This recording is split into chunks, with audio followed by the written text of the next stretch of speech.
Hi, thank you for listening to Permission Granted. I'm your host, Juliette Ricci Lagman.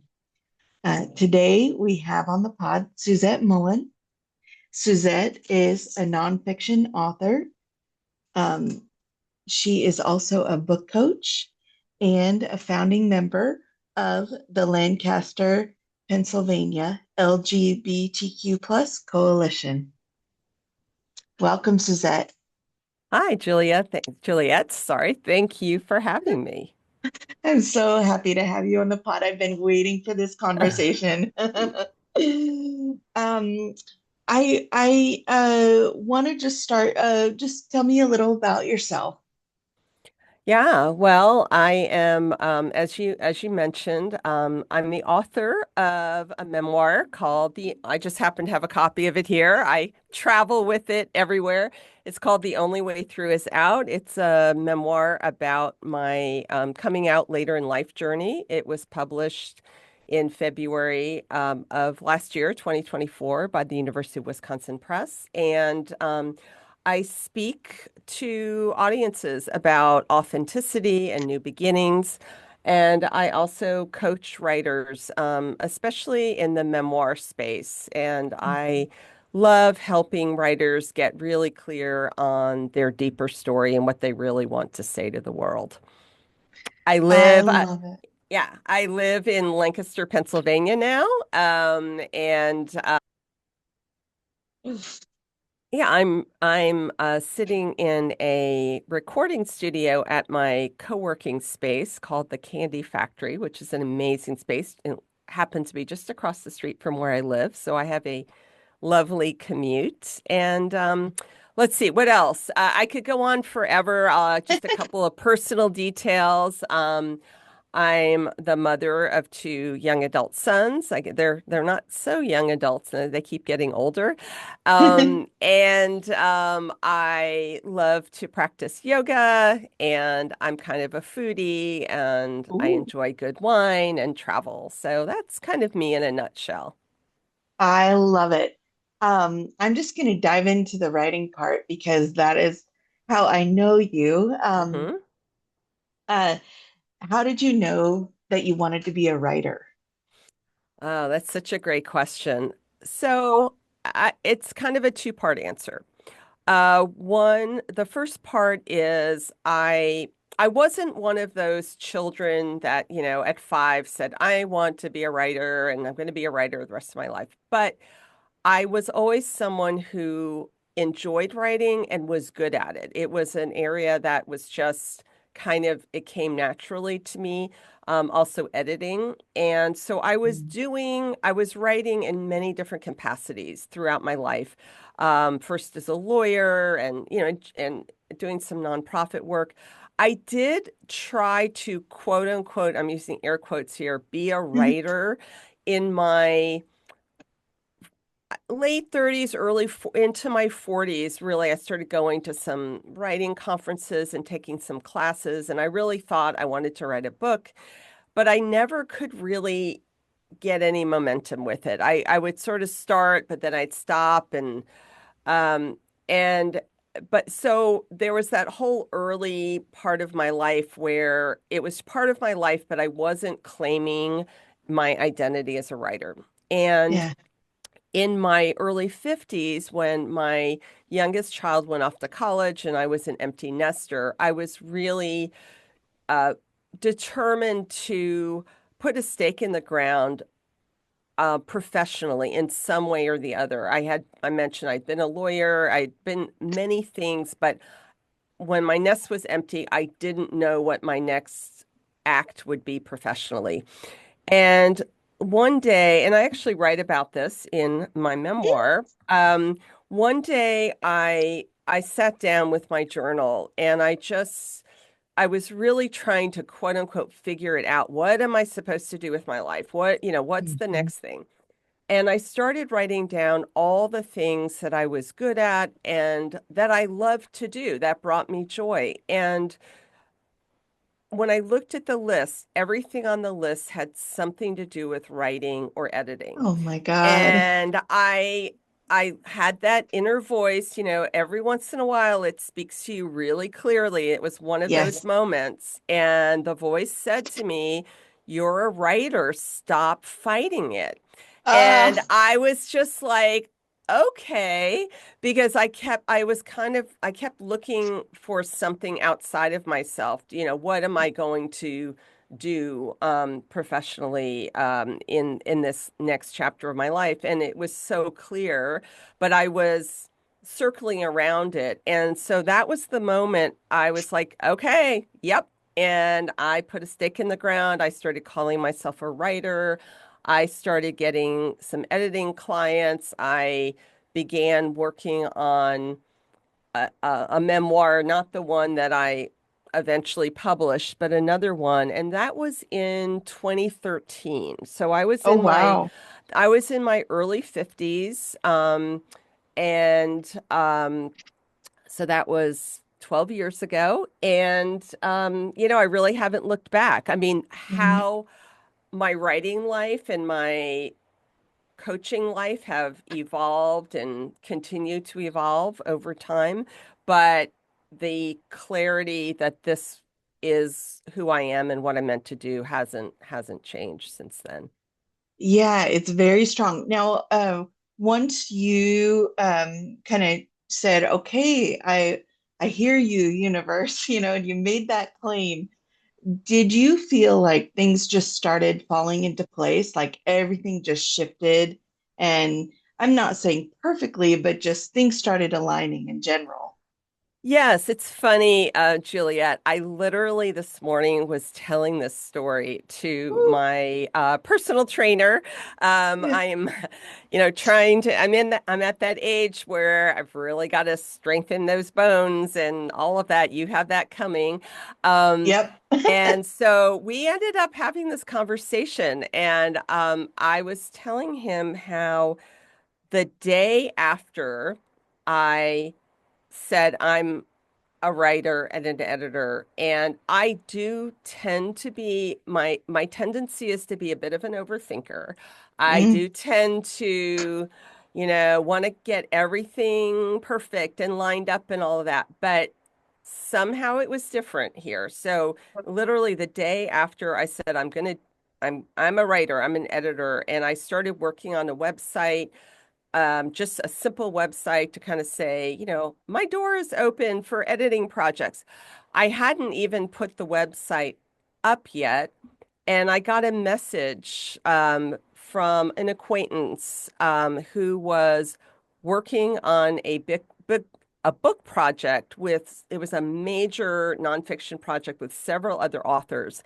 And he just reached out to me and he said, "We need an editor. Do you know anyone who can do that?" Oh my And gosh. I said, "Yes, I can," even though I really wasn't sure I knew what I was doing, but I knew that I could do it. I knew I could help him. I knew I could figure out what I needed to do.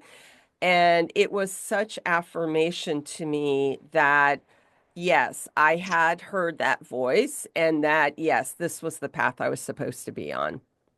I just have to share with you my experience of your book. Like, um, I I actually don't read as much as people may think, and I'm kind of a slow reader, but my favorite is, self-help memoirs or Hmm. memoirs.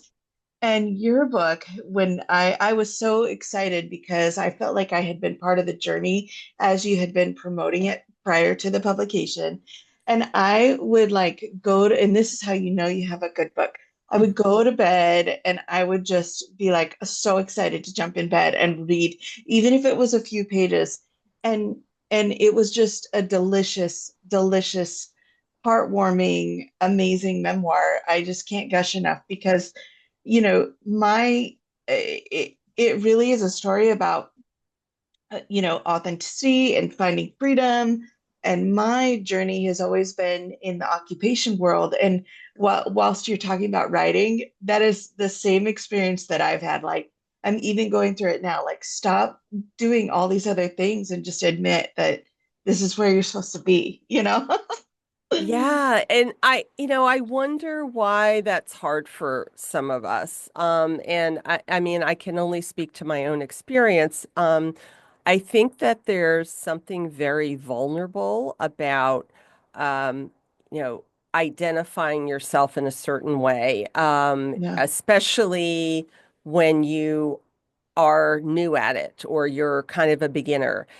yeah. If you say you're a writer, well, guess what? The first question people ask you is like, "Oh, what have you written?" Or, "Oh, do Yep. you have a book out there? Oh, where can I buy your book?" and whatever. And, I do have a book out there now, but I didn't 12 years ago when I really started on this journey. And you can Yeah. really get caught up in imposter syndrome and Oh, all yeah. kinds of things. And the writers I work with, many of whom are newer writers, I, I just try to say to them, if you are writing, you're a writer. I mean, Yeah. publishing a Yes. book is not the criteria for claiming an identity of a writer. Writing a book, there's a lot of different ways that you can be a writer, and writing a book and publishing a book is a long journey, and it is literally Yeah. only one path in the identity of a writer. What was your experience, speaking of publishing, Hmm. in finding a publisher? What did that journey look like? And I understand you had written the book and then you essentially retooled it and rewrote it.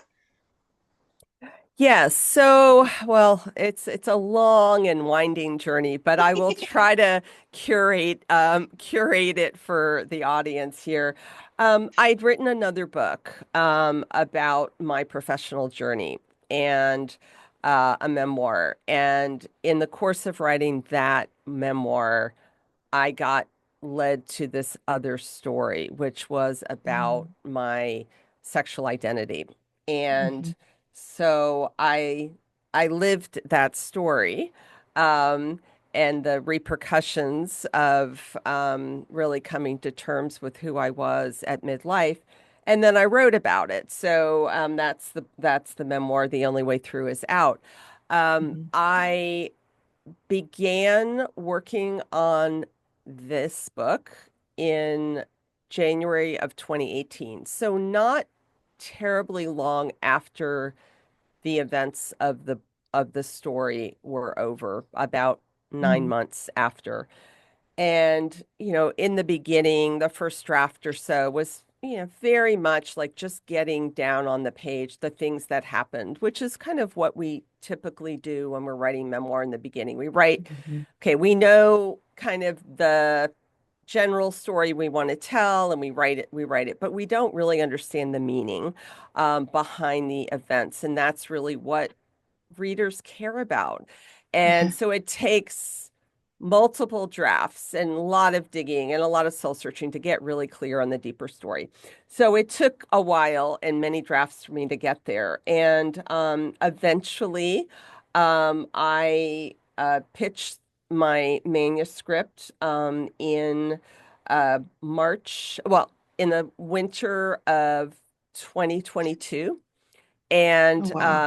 I had a University of Wisconsin Press was interested, and we began a whole nother process. They said they were interested. They wanted to look at my book proposal, which is a business, basically a business plan for your book. Yeah. And I had already finished the book. I had a completed manuscript, but I also had this book proposal. So they wanted to see my book proposal. They saw it, they liked it. Then they said, "Okay, we'd like to see the manuscript." They saw it, they read it, they liked it. But then there were several more steps along the way, in additional review that had to happen. And so when they first expressed interest in, say, March of 2022, and I signed my contract with them in October of 2023. And in an incredible, I don't even know what the word is, mystery, I think that's the word, incredible mystery of the universe. I signed my contract on National Coming Out Day. That is Oh, literally just the day it happened to land in my inbox. wow. So I signed a contract with them in the fall of 2022. There was more work I needed to do on the book. So there was a whole nother process of revision and copy editing and proofreading and all the things that happened. And the book was finally released out in the world on February 13th, 2024. So Wow. it's a long journey, It's a but very worth long it. journey. Yeah, and people could say, "Oh, why don't you writers just churn out book after book?" It's because, I'm not going to say it's your baby because that's not exactly it. It's just that there is so much that goes into it, and honestly, it's quality, and it just takes a lot of work. Well, and yes, I completely agree with what you're saying. And also, different genres require different amounts of time. Yeah. Memoir, I would reckon to say, is one of the more challenging genres, which might seem counterintuitive to some people because you might say, oh, well, it's your story, you know it, and all of that. You don't have to make up, it's not like writing a novel, you're not making things up, but you need to master the skills of a fiction writer, how Hmm. to tell a story, how to create tension, how to make the reader care about the character and the journey they're going on, which is the exact same thing you have to do as a novel writer. Yeah. But it's your own story, and so it's very difficult for you to see the deeper story because you've lived Mhm. it and you know it so well. And so yeah, a memoir takes a while. Now, if you're writing thrillers or mysteries, not saying those are easy. I have no idea how to write one of those. That is not my genre. But writers who are more in what we call genre fiction, whether it's a Mhm. romance or there's a bit more of a formula to how those books tend to be written and the readers are expecting it. And you do see writers, more experienced writers, churning out romance or churning Yep, out and I don't mean churning sounds perhaps pejorative, and I don't mean it to be. They're able to write their books pretty quickly and get them out in the world, and and their readers are eager for them. They're waiting for them. Not so much with exactly. memoir. Memoir, it takes time. And memoir, you're essentially filling in the blanks for your reader, because they haven't lived your story. So you really have to go back and like, okay, and what? Because as the person who has experienced it, you're like, oh, I know exactly how this story goes. So you Right, really have to right. go back deeper, like you said, We Um, we call that in the book coaching biz, we call that the curse of the author's knowledge. oh, And this is true for memoir. It's also true for fiction because fiction writers get to know their characters so well, yeah, and they know their characters well beyond what ends up on the page, and certainly that's true of a memoir writer. And we don't realize we're making all kinds of assumptions about what the reader actually knows, yeah, and we don't realize they don't know it. And that is why no matter what you're writing, you absolutely need to get input from other people. I mean, you don't have to hire a professional. You don't have to pay for a book coach or an editor. Although if you have I the highly recommend. resources, I certainly recommend it. Um, but, there are many other ways that you can get feedback that is helpful. We call them beta readers, or you can be part of a writing group. And because your readers will see things those missing pieces that you Yes. don't see, and they help you, they help you fill in the gaps, as you said. Well, since we kind of touched on it, let's talk about book coaching. Sure. I definitely benefited from working with you. And as I'm sure you know, I worked with Jocelyn Lindsay. Hmm. Um, and what is it about book coaching that, well, I can speak to the accountability piece and the cheerleading piece like that. That is what, but you specifically, your business is called, is it Find Your Story? Your Story Your Finder. story finder. Yes, yes, yes. Yes. And Yeah, what are the benefits there? Yeah. yeah. So, I did name my business Your Story Finder way back when, before I was even a book coach, because I identified that kind of my superpower, my coaching superpower was Yeah. helping writers, no matter what they were writing, to find the deeper story, to find what the meaning of the making meaning of the events that they wanted to write about. And so um I there's a wide range of things that book coaches can do, and some book coaches work with writers from, you know, before they've put a word on the page and take them all the way through publication. And then other book Mhm. coaches specialize in certain aspects of the process. And where Mm, I have landed is I love helping writers in particular getting clear on what is the story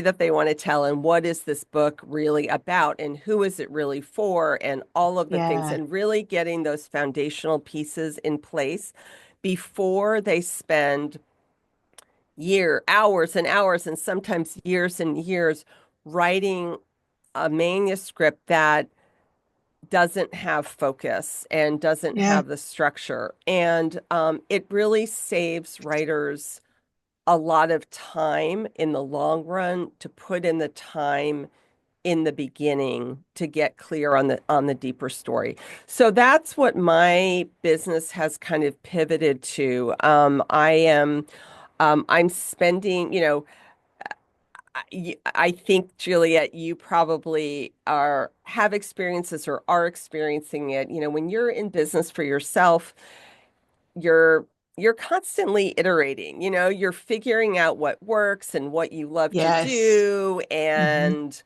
what what the market seems to need, and all of those things. And I have done a lot of different things as a book coach, but where I've landed now is just working with a few select clients at a time, memoir Mm, clients, and really helping them get clear on the foundational pieces of their story, which yeah. sounds simpler than it is, but it's actually really deep work. And then Mhm. they go off and they either write the draft on their own, or I have a community of book coaches who I can match my writers with if they want ongoing accountability. And so that's kind of where my business is today, because I'm spending more time on my own writing. I'm working on my next book. Ooh. I am working on developing a speaking career. And so those are, there's only so many hours in a day. So Yep. um, you prioritize and you pivot. But I love the book coaching, and Yeah. um I can't, I don't anticipate a time when I'm not doing some book coaching. Yeah. Yeah. And even if it's just keeping a few small clients, like you said, or such like that, I want to kind of turn to uh, I don't want to spoil the whole story, although feel free, Okay, but okay. I kind of want to turn to how is a deep question, but how did you find your bravery to make that decision to change your life? Like the point where, you decided to pursue this other relationship, essentially. Hmm. Yeah. Yeah. So, and this is what I mean, great question. And obviously, I've thought about that because I wrote a whole book about it. But I've also, how do I answer that? Because I was living it. Um, so I am going to answer your question. And if I don't, call me back on it. But I want to Okay. just sort of zoom out a little bit. I Yeah. think this is really universal. And Mhm. why I think my book has, hit a chord with a lot of readers beyond women that are Mhm. coming out later in life. That's obviously part of my audience, but I'm one. yeah, yeah. And and I think that we all reach crossroads in our life when we we can see a different future ahead, or we know that the life that we're currently living is no longer the life that we want to live, or there's something else out there for us. And that can look at like so many different things. It can look Yeah. like potentially leaving a marriage or a long-term relationship. It could be coming out. It could be changing careers. It could be moving. I mean, leaving you know, a church community. I mean, there's so many different big leaps Yeah. that um, and crossroads that we face. And maybe for some people, those leaps are not as difficult. I can't speak to other people's experience, but what I can speak to is my own, which is that I was a very, and still am, by nature, a very risk-averse person. I did Mm. not want to make a mistake. I didn't want to get this wrong. And the cost for me, it felt like the cost was astronomical. I was contemplating when I came to terms with my sexuality, which was, I recount in lots of detail in the book of Yes. how that all unfolded. But when I finally did acknowledge, yes, I was attracted to women. Yes, I was probably gay.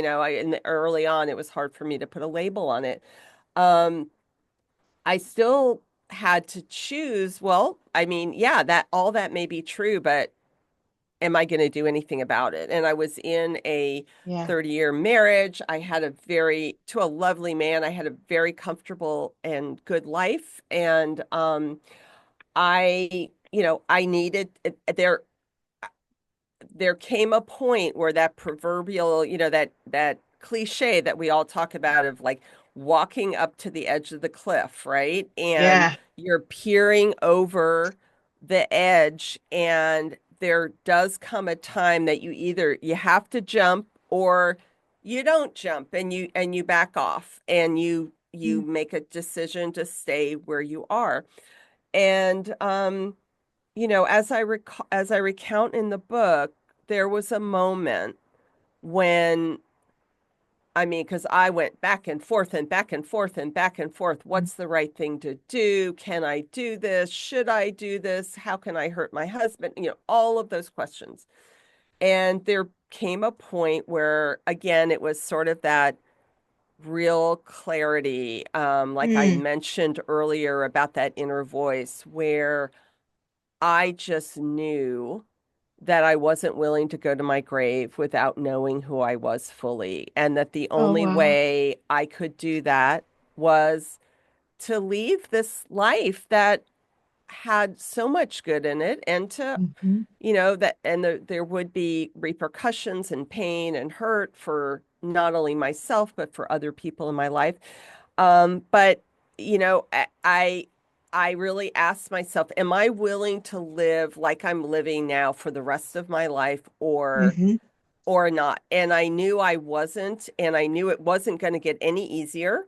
Yeah. And so I finally, I finally jumped. I finally made the leap because I felt like I didn't, that was the only way I could really live. And And I yeah, want to just jump in here.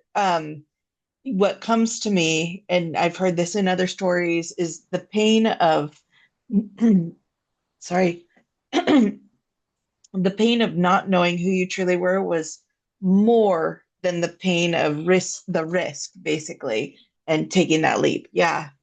yeah, I mean, somebody way smarter and probably much more articulate than me has said that we only change when the pain of staying in the known Mm. is greater than the potential pain of jumping into the unknown. And that's really where I was. And Yeah. believe me, when your listeners read my book, they will see that I did pretty much everything I could to see if I could just put the genie Yeah. back in the bottle once I knew, I really did try to just say, can I just stay in my life? Mhm.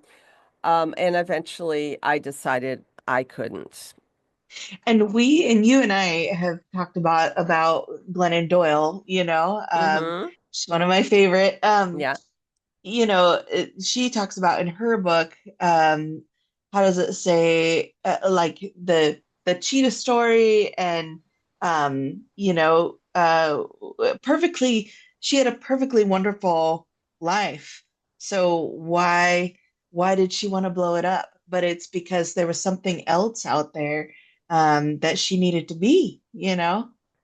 Yeah, and I think that, we do, and I certainly have used that term, blow up our lives, destroy our, Mhm. all of those things, because that's what it feels like Mm, when we're contemplating it, and even maybe right when we first make the leap. Um, but I think on the other side, what I've experienced, and certainly we see, Glennon's life. yeah. What I've experienced is that, yeah, I mean, I would, would use different language now. Mm, I've changed my life. I've transformed my life. I have a very different life. And I'm I feel like I'm finally living the life I was intended to live. And, uh, for there's a lot. I was in many different, and I still am in some later in life support groups that are mostly on mhm. Facebook. And the same questions that Mm, women that are just at the beginning of their journey, the same questions I was asking myself, they're asking, is it, can I do this? Is it the right thing to do? What if it doesn't work out? All of those yeah. things. And you don't you don't know what it's going to look like on the other side. I mean, Yep. that's the whole thing. Any leap, right? If we knew, if we had a guarantee, well, and it was a good guarantee, it'd be a lot easier to leap, right? But we don't Yes. know. And so we have to make that decision with imperfect information. And we create our lives as we live them. And Yeah. yeah. Tell me about the support that you found during your leap, the group that you talk about. I think it's the Lalas. Yes, I called them the Lalas. Yeah, so that was really a lifeline to me in the early stages of my journey, really of questioning, was I gay or not? Or maybe it was just this one woman I was attracted to, all of those questions.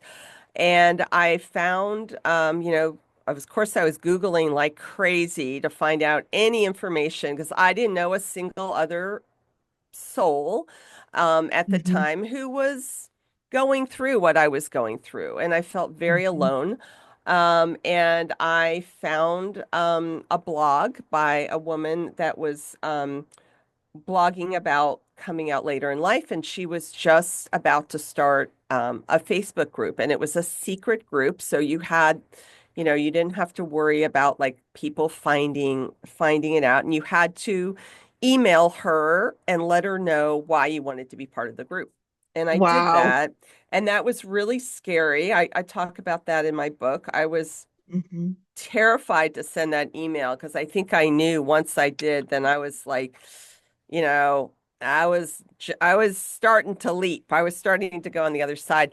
And at the time when I joined the group, it had just started and it was about 50 women and at different stages of their journey, and some of them became my biggest support, and they were women that I had never met in real life, but really I could be real with them. They understood my Hmm. journey. They helped me through some of the hardest times, and the group eventually grew to, several thousand members. And Wow. some of the groups, like I mentioned, that original group is no longer in existence, but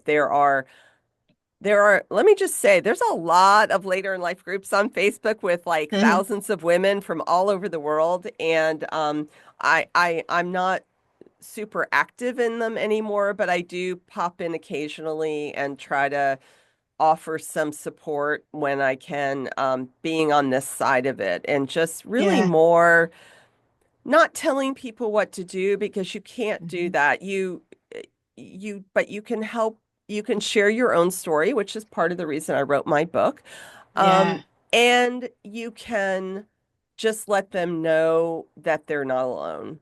I mean, that Yeah. what they're experiencing is something that other people have experienced and others have gotten to the other side. Yes, yes. And this is going to be a bit of a heavy question, but um, in this political climate, is there any advice for the LGBTQ plus, folks out there that you would give? Like, how can they be supported? How can they find support and such like that? Yeah, it's understatement of the year. It's a challenging time for that community. It's a challenging time for many Mhm. communities, marginalized people people who are part of marginalized communities for sure. Um, I guess my advice would be pretty similar to the advice I would have given even before um, the current administration, which is find your people. Yeah. Find your people. And what advice do I have for uh, LGBTQ plus people today in this climate? Um, well, I don't have any magic answers. Uh, Right. and I guess I would say two things. One is find your people, however Mhm. you can find your people. Um, Ideally, you find actual people in real life. If you're living in a more urban setting, that may be easier because there's a more concentration of people. There may be a pride center. There may be different organizations that are supporting the LGBTQ plus community. But find your people because you are not alone. And we Right. do need people. And if you are living, in a more rural area and you don't have easy access to um, people in real life, you know, see if you can find some support online like I did. I mean Yeah. it's a simple answer to a complex question, but I do think that one of the things that's so difficult right now and is just feeling very helpless Hmm. and very much alone. And I think that um just knowing that you're not facing this horror by yourself is Yeah. something that is really, really helpful. And then the second part of the answer, I'm going to steal a little bit from Glennon Doyle. I was Hmm. just listening to a clip of an interview she did, well, the three podcasters did Hmm. on the Daily Show.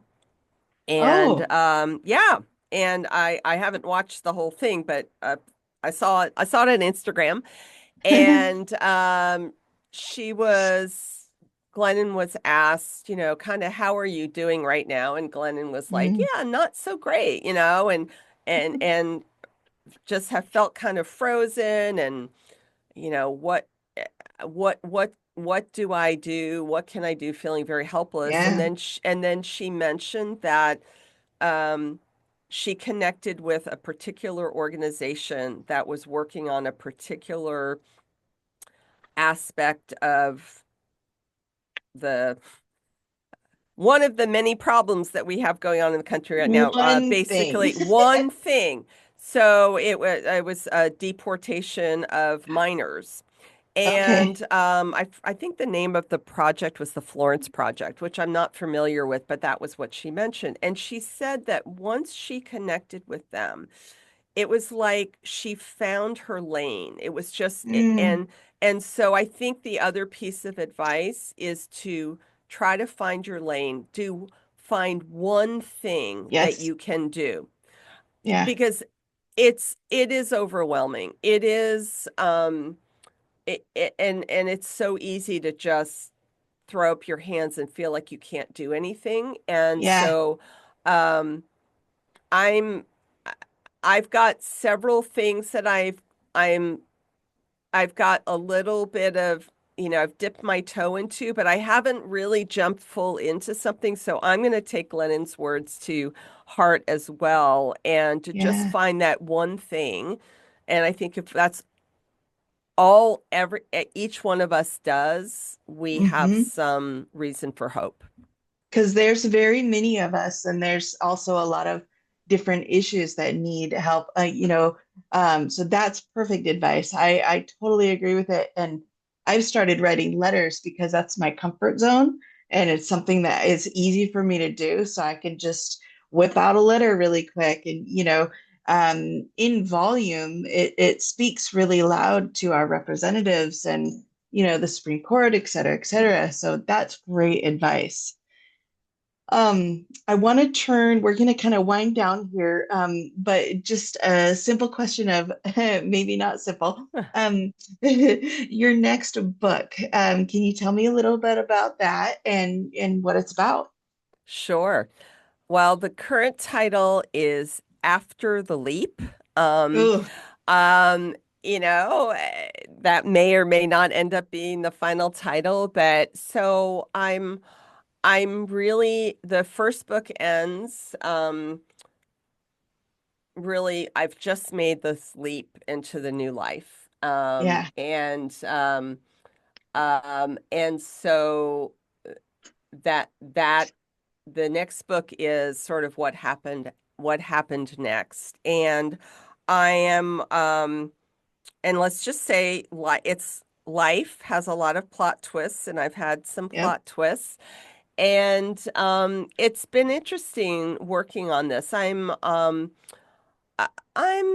say I'm about halfway through my first draft, although I have, just like I recommend to my book coaching clients, I have done all the planning work and I have a structure for the book, which, could change, but I have yeah, I have something, and I'm pretty clear on what the book is about. I would say the bumper sticker message of this book is that authenticity is a lifelong journey.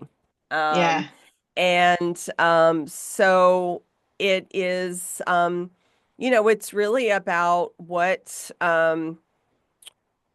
the continued self-discovery after I made what felt like the biggest leap of my life and probably still was, but there were more leaps to come. mhm, And that is part of the message of the book is that, you're not one and done. You don't stop Yep. becoming And and evolving. evolving, Mhm. and you also, darn it, keep meeting yourself where you are. You think you're over certain things. You think, Yes. oh God, and then you're like, oh man, you mean I'm still dealing with this, or and Yeah. but you learn that you are different. You have changed because while Mhm. you might still keep dealing with some of your same stuff, you recognize it more quickly now, and you don't let it control your life. And Mm. so yeah, so it's it's been fun at times, frustrating at times. Uh, Funny you ask about this today. I This morning I was working on it, and it was really the first morning in a while that I felt like I had some real energy around it because I sort of unlocked a few things, and I was like, Mm. okay. And it just started. I was excited to get back to the page. So, Mm. yeah, so I'm working on it. I don't know when it will be ready to query, but I'm hoping it will be a shorter journey than the first book. Hmm. I'm sure it will because you have that muscle memory and all those connections, and you're kind of in that. This is my experience because I'm just about to really dive into writing my next book. I had like a 2 year span of writing the book, and then I had a 6 month of like full speed ahead, like we're putting this into production where it was the real deal, you know? Right, right. Yeah. Oh, Yeah. it's so delicious. It's kind of enjoying that journey of being, like you said this morning, where you unlock some things. That is such a good feeling, and that's kind of what it's all about, you know? Yeah, exactly. I hadn't had that feeling in a while, and Mm, I think this is very typical of writers. I don't, maybe all creatives, I don't hmm. know. I had, I'd say I had a lot of doubts about, is this book going to really happen? Is this worth writing? All of those questions. And literally this morning, all I wanted to do was, I didn't even want to take a shower. But I knew I had to because I was coming over to do this podcast, and I just Yeah, wanted to keep going. And that is the best feeling in the world. the And best. it doesn't happen that often. And a little piece of advice to anyone who is a writer out there is, if you or thinks they might want to be a writer, if you wait until you have a moment like that, you're never going to really Yep. get the project done. What's You have to work through it, and then this is this is the gift that you get occasionally, and it's yes, so great when it happens. inspiration finds you working. It's something like there's a quote out Yes, there. absolutely. Absolutely. So you just got Absolutely. to get to work and just do it, and Yeah. then all of a sudden it strikes. I want to, and you just reminded me. So the book, I just want to comment, um, is so beautiful because we've that word snippet comes to mind, snippets of Hmm. stories, but it's so beautiful how you weave the past into the present, and it's weaved beautifully throughout the book. I mean, I so enjoyed that, and I so treasured it because you don't see that a lot. Yeah, that was a huge challenge. And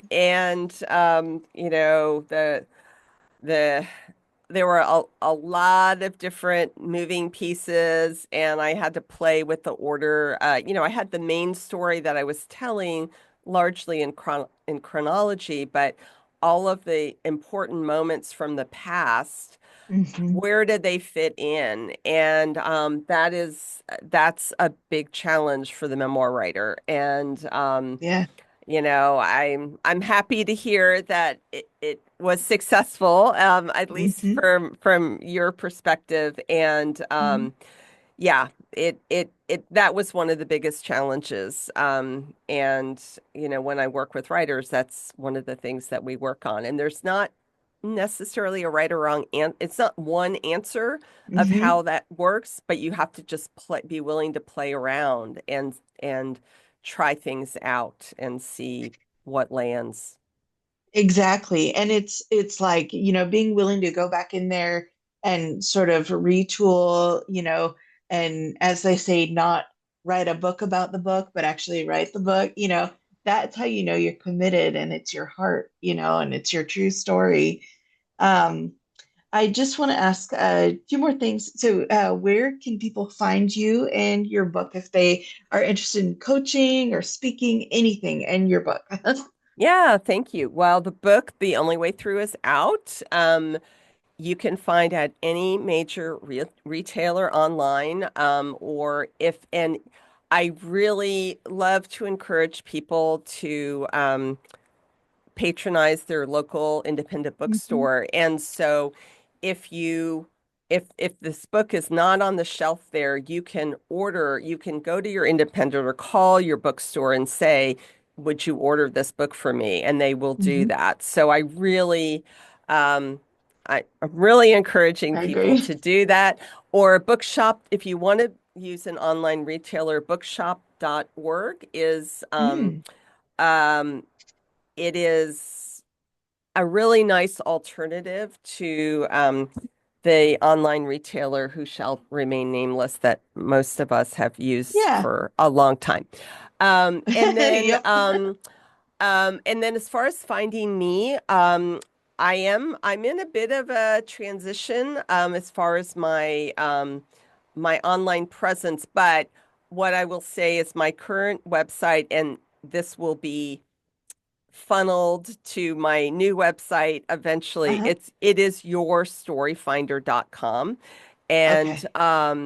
and you can find out all the information about my book there. You can find out about book coaching, or if you're interested in um, engaging me for a speaking gig or whatever. Everything is there. I am in the process of redoing all of that, but that link will still get you to where I end up. I think it's And going you're to be on, SuzetteMullen.com, but that isn't love live it. yet, and I'm not sure when that is going to be live. So go to yourstoryfinder.com.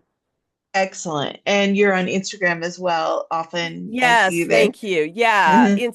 Instagram is probably the best place to reach me, and um, yes, and the that that handle's going to change too, Yeah. but so it's right now it's you are Story Finder, but if you just put Suzette Mullen in, you'll find me, Mhm. and Excellent. so yeah, thank you. And I'll put those in the show notes, of course. You will have Great. all the info. Is there anything else you'd like the audience to know? Well, I guess I'm thinking about the title of your podcast, Permission Mm, Granted, and um, I think that many of us, and I would say women in particular, mm, feel like we do need permission to go after our dreams, to live our lives, to put ourselves first. We've been mhm, conditioned to think that we should put ourselves last, and it isn't selfish, in my view, mhm. um, to make choices that are allowing you to be fully who you are, because and to show up in the world fully who you are. And Yeah, the, you know, I'm sure you've said this, and I'm sure many of your guests have said this, but you're the only one who needs to give yourself permission. And I love it.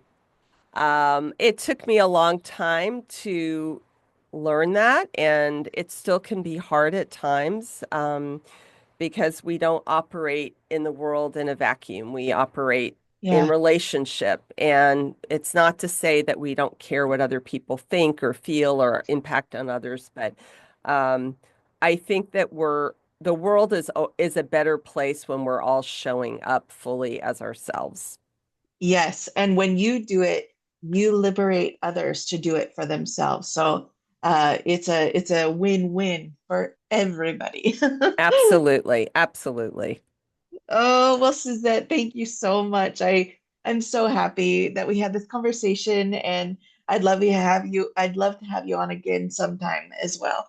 Thanks, Juliet. It was a pleasure to speak with you today. Thank you.